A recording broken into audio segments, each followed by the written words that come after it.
Hey everybody, welcome to class. I miss you guys so much, but rather than have you trying to log in every day at 2 o'clock and with me missing so many classes due to my mom's situation, I thought I would just go ahead and record these so you can watch them at your leisure and add to the workbook that you have on your own paces.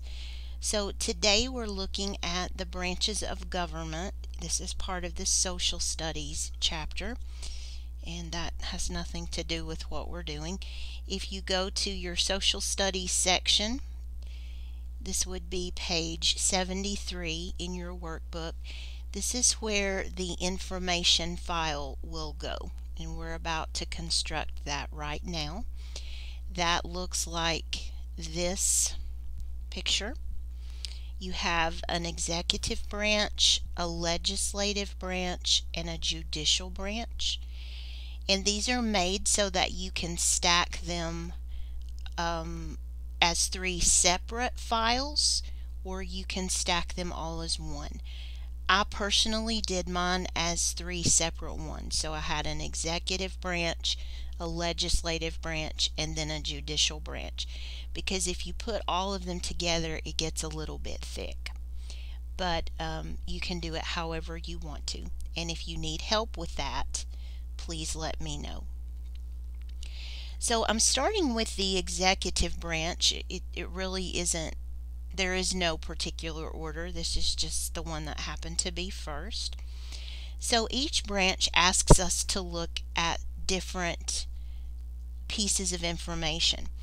The first thing that I want you to notice is the picture here, and this is not just for decoration, this is actually important.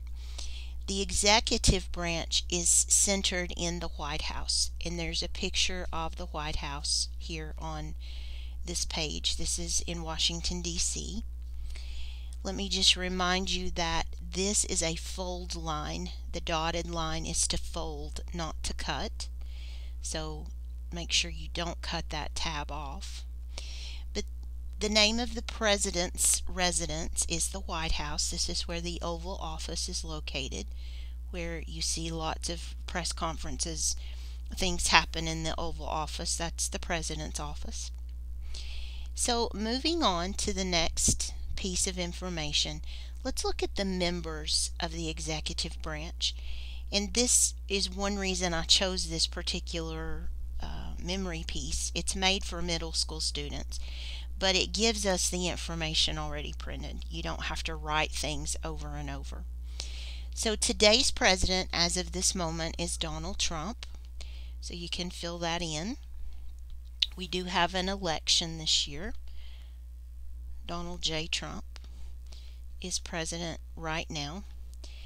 The vice president is Mike Pence, and I'm sure you've seen him if you've watched the COVID-19 coverage. You will recognize Mr. Pence, very white hair.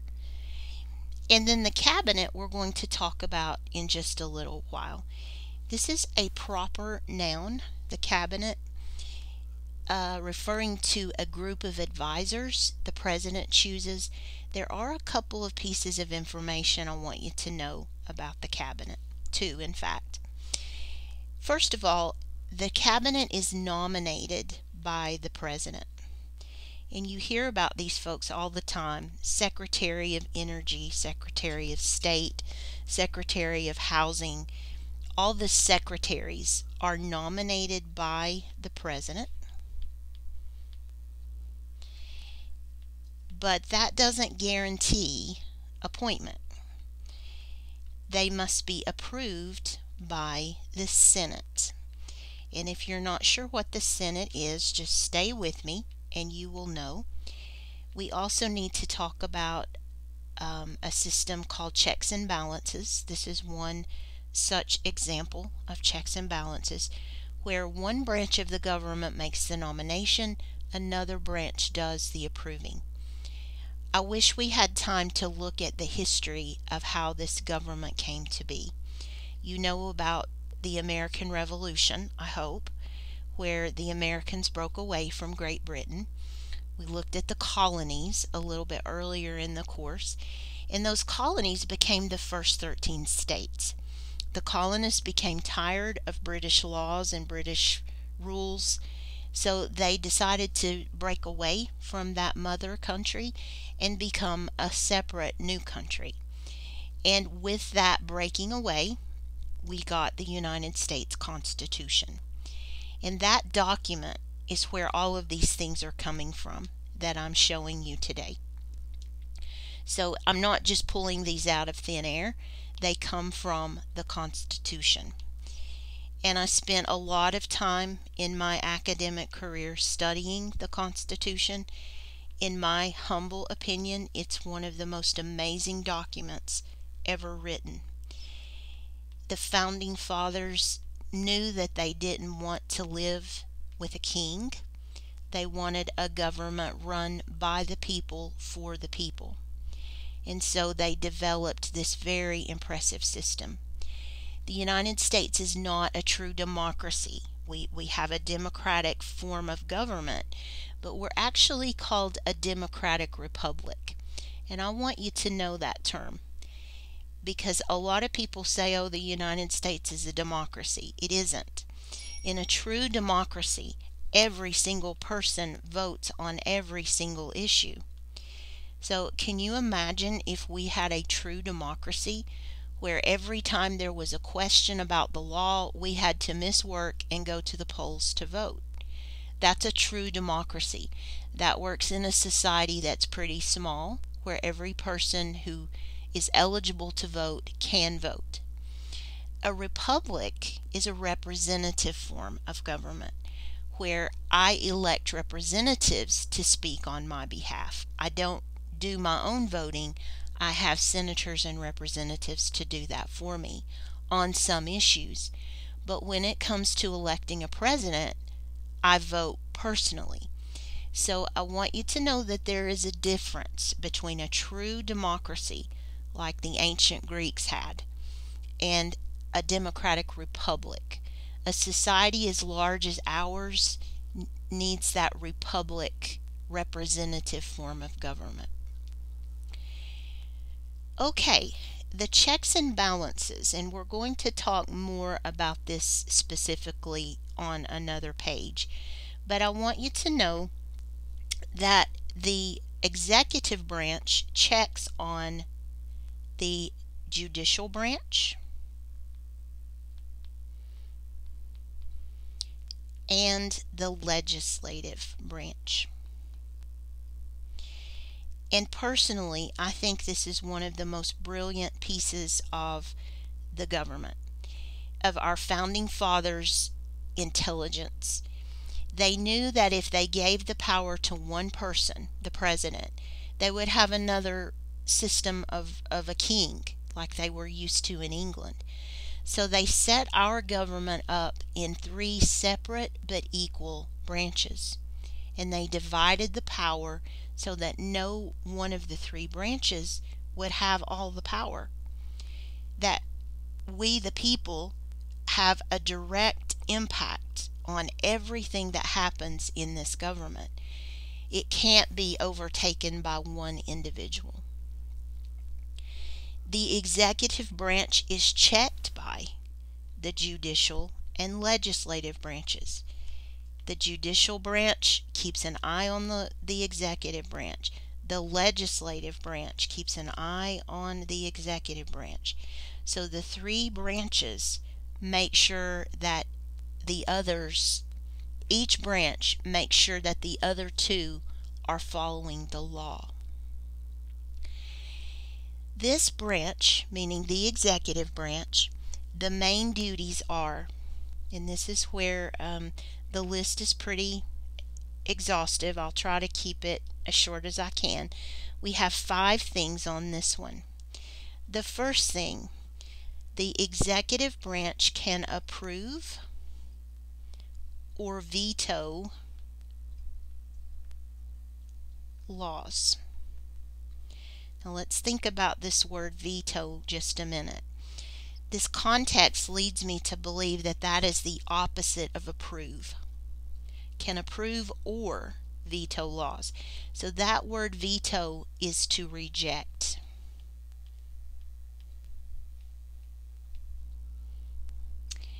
Number 2 here. They can make treaties. Treaties are agreements with foreign governments. So this is the branch that works with other governments around the world to make agreements.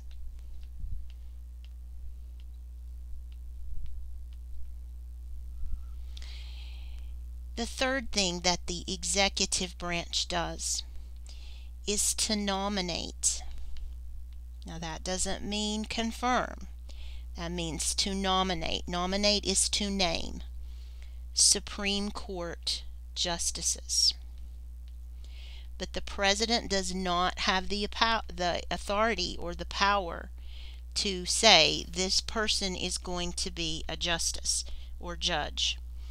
The president nominates people to the Supreme Court. The president does appoint cabinet members. So when a new president comes in, he or she has the authority to name his or her advisors. And again, we will look at the cabinet positions here in just a minute. The executive branch, the president, is the commander-in-chief of the U.S. military.